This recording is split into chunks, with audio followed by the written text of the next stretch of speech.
This phone is like the Oppo is doing this kind of stuff. It's look like that they are giving you gold, but in that gold they are giving you a black stone. I know it's outside it look like a gold, but it's inside, in deep inside, it's a black stone. What's up guys, and welcome to my channel over here, and today I'm going to talk about the Oppo F17 Pro, and should you really go for this product or not, or you just skip this product. So I'm going to talk about this, and let's get deep dive into this product.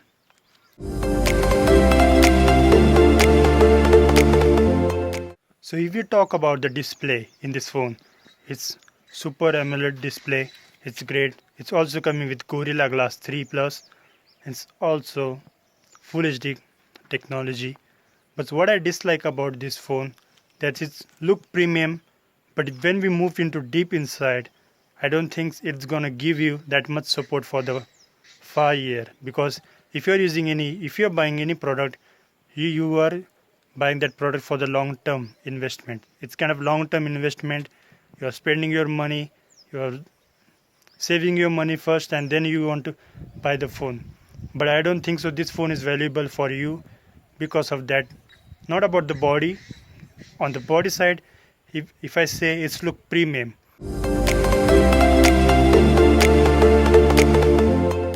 go for the video recording stuff. I don't think so it's best for, because even though they are giving you 1080p for only 30 frames per second, they lock it for 30 frames per second. Also they are giving you 4K recording capability, but that is also locked at 30 frames per second.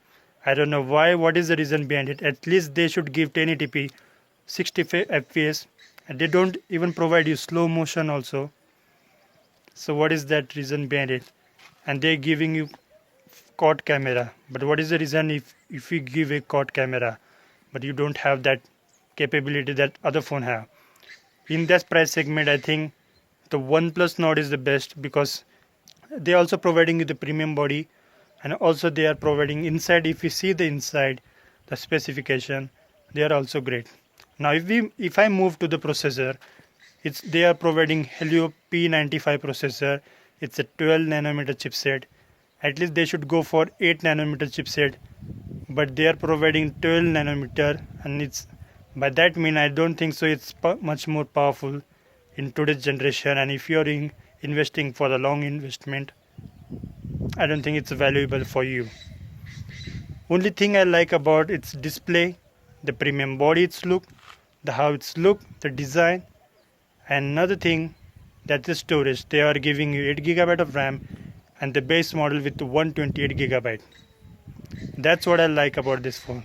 Other than that, I don't think so you should go for this phone.